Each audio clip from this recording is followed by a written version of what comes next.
ভাইদের উপর অত্যাচার চালানো হয়েছিল। এখান থেকে আমাদের বোনদের গায়ে হাত তোলা হয়েছিল। আজকে কেন আমাদের হাজার হাজার ভাইয়েরা এসেছে? আজকে বিশেষত্বর আমাদের তখন টোকাইরা এখানে পালিয়ে গিয়েছে। টোকাইরা যেখানে পালিয়ে গিয়েছে সেটা আমাদের দখলে নিয়েছি। সাধারণ শিক্ষার্থীদের উপরে মধ্যযুগীয় বর্বর কায়দায় যে ধরনের নির্যাতন চালিয়েছে, এর কারণে সাধারণ শিক্ষার্থীরা কিভাবে শঙ্কিত, বিবৃত, কিভাবে ভয়ে রয়েছে সেটির আজকে স্পষ্ট প্রকাশ আপনারা দেখেছেন।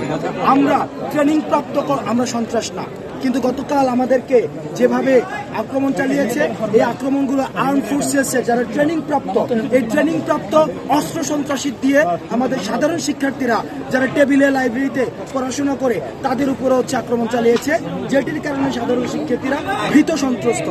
এই যে সন্ত্রাসের রাজত্ব, এই যে ভীতির রাজত্ব, এই যে ভয়ের একটা পরিবেশ সৃষ্টি করেছে, এই ভয়ের পরিবেশ নিরসনে আমরা আমাদের শিক্ষক যারা রয়েছেন, আমাদের ভিসির যে দায়িত্বের, এই ভিসির দায়িত্বের আমি সমালোচনা করি। কারণ উনি আমাদেরকে অভয় দিয়ে, উনি আমাদেরকে নির্ভয় দিয়ে এখনো পর্যন্ত কোনো বিবৃতি দেননি। আমাদের যিনি প্রক্টর স্যার রয়েছেন, আমাদের প্রক্টর স্যার আমাদেরকে অভয় দিয়ে কোনো বিবৃতি দেননি, যাতে করে আমরা অভয় হতে পারি, আমরা আত্মবিশ্বাসী হতে পারি। আমরা যেটা দেখেছি, তাদের শ্মশান সমান স্তব্ধতা আমাদেরকে আরো ভীত সন্ত্রস্ত করে তুলছে। আমাদের যে যৌক্তিক আন্দোলন ছিল, আমাদের যে যৌক্তিক আন্দোলনটির কারণে আমরা যে হচ্ছে এখনো পর্যন্ত মাঠে রয়েছে, এটি মীমাংসিত একটি আন্দোলন। এটির যৌক্তিকতা নিয়ে কোনো মহলে আর কোনো প্রশ্ন নেই যে এটি যৌক্তিক আন্দোলন। কিন্তু এই যৌক্তিক আন্দোলনে আমরা দেখেছি ছাত্রলীগের যেভাবে মধ্যযুগীয় বর্বর কায়দায় নির্যাতন চালিয়েছে, টোকায় এনে বহিরাগত এনে, এবং আমরা দেখেছি যে যারা যুবলীগের রয়েছে, আমরা এটাতে শঙ্কিত, আমরা এটাতে ভীতস্ত, আমরা নিরাপত্তা চাই। 1 নম্বর বিষয়। 2 নম্বর বিষয়, আজকে আমাদের যে কর্মসূচি ছিল বিক্ষোভ মিছিল, আমরা বিক্ষোভ মিছিলটি সফলভাবে করেছি।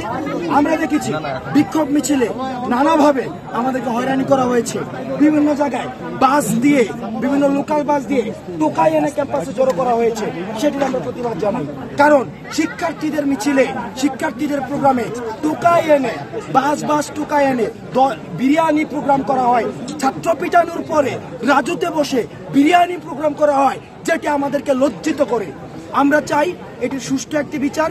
সেটির জন্য আমাদের আগামীকাল যে আমাদের কর্মসূচি থাকবে, আগামীকাল পবিত্র আশুরা রয়েছে মহরমের কারণে, আমরা আগামীকাল আমাদের প্রোগ্রামটি আলোচনা সাপেক্ষে আমরা রাতে ব্রিফ করে দিব যে আমাদের আগামীকাল। আমার ভাই মৌলবাদী প্রশাসন জবাব চাই।